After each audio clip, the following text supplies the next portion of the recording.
Єля Коваль. Казка про котика і собачку. Читає автор. Вранці Мурчик з Рорчиком прокинулися від того, що на подвір'ї голосно кокотали кури і кукурікав півник. Бабусі й дідуся вдома не було. Котик і песик вибігли з хати. Біля курника вони побачили зграю горобців. Серед них був і той нахаба, який так дратував Мурчика. Півник відганяв горобців від годівнички, але це у нього не дуже добре виходило, бо горобців було багато, а півник один. Кіт, не роздумуючи, кинувся на допомогу. Він стрибнув до годівнички, і горобці миттю розлетілися у різні боки.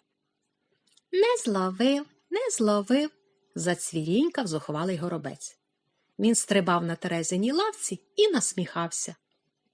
Його друзі злетіли на горіх і теж голосно цвірінькали. «Ну, начувайся», – грізно сказав котик і стрибнув на лавку. Але горобець злетів на парканчик. Кіт за ним, а горобець сівся на криницю. «Мурчику, обережно», – попередив Рорчик. Але котик добре запам'ятав, що на криницю стрибати небезпечно. Тому він підняв з землі камінчика і жбурнув ним у горобця. Камінчик стукнувся об криницю, відлетів від неї і потрапив прямісінько у вікно. Шибка дзенькнула і розбилася. Горобець сівся на глечик, що сушився на парканчику, і радісно вигукнув. «Начувайся тепер ти, рудий товстун, бо за розбите вікно дід і баба виженуть тебе з хати». Ці слова неабияк роздратували вже Рорчика. Заступаючись за котика, він підняв віника, що стояв біля лавки, і щосили вперіщив ним по глечику, на якому сидів горобець. Але горобець злетів на горіх, а глечик хрьопнувся на лавку і розбився. «І тебе теж разом з котом виженуть з хати», – голосно сміялися горобці, кепкуючи з Рорчика. Невідомо, чим все це могло скінчитися, якби не прилетіла Лукреція. Сороку горобці боялися, адже вона могла наздогнати і боляче дзьобнути. Тож, не роздумуючи, зграя горобців полетіла геть з двору. «А що тут трапилося?» – здивовано запитала сорока, озираючись навкруги.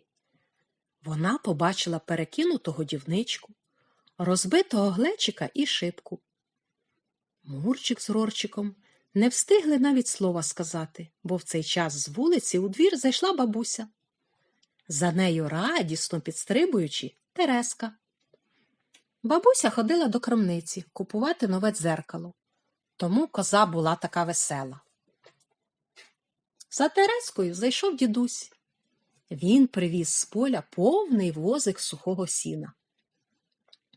«Ой, лишенько, хто це наробив такий рейвах?» – вигукнула бабуся і сплеснула руками. «Бабусю, дідусю, тільки не сваріться», – почав благати котик. «Це горобці в усьому винні». І Мурчик з Рорчиком почали розповідати, як вони допомагали півникові виганяти з двору нахабних птахів. «Такі малі, а такі вредні», – додала сорока. В цей час у котика в голові промайнула дуже цікава думка. «А я вам купила нову книжку», – сказала бабуся, «але ви її отримаєте тільки тоді, коли усі разом наведемо лад у подвір'ї». Дідусь полагодив вікно, потім причепив на парканчик нове дзеркало для Терези. Бабуся підмітала подвір'я, а Мурчик з Рорчиком носили у сарайчик сіно з возика. Усі добряче потомилися, а коли бабуся покликала обідати, то котик і песик згадали, що ще навіть не снідали, тож були дуже голодні. Після обіду бабуся сіла на лавку під горіхом і почала вив'язувати для Терески нового килимка.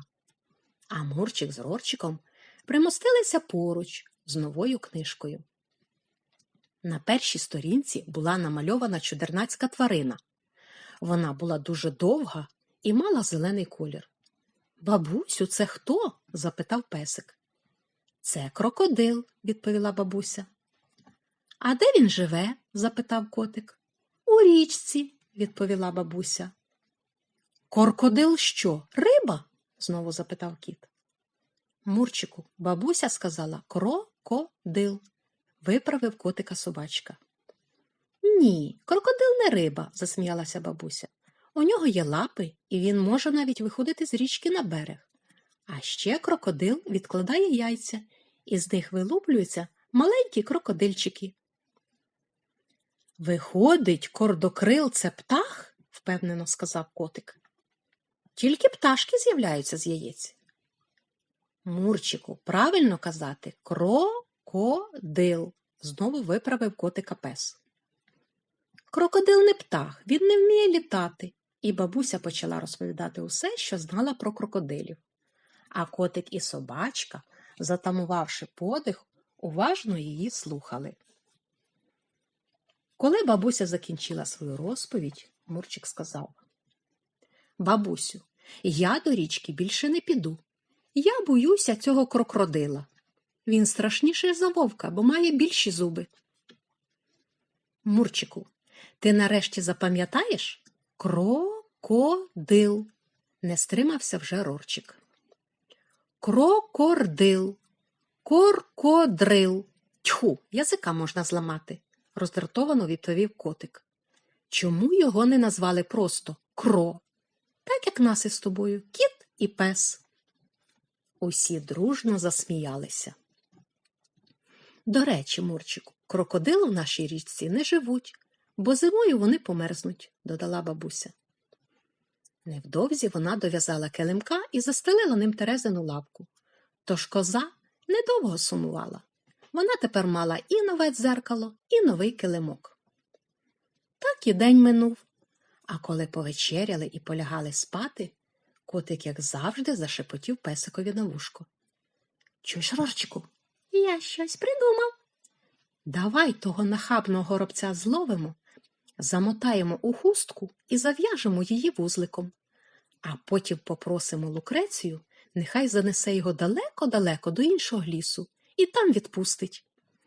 І тоді горобець нам більше не дошкулятиме. Ну, ти, Мурчику, і придумав, відповів собачка. Нічого у нас не вийде. По-перше, нам жодного разу не вдалося горобця зловити.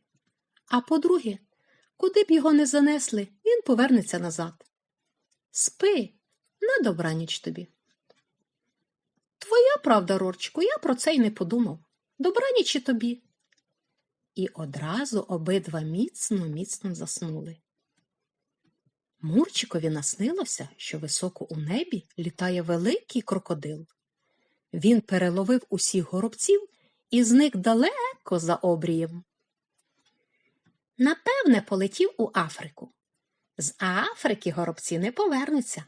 А якщо й повернуться, то аж через 100-500 днів. Радісно думав Мурчик у вісні.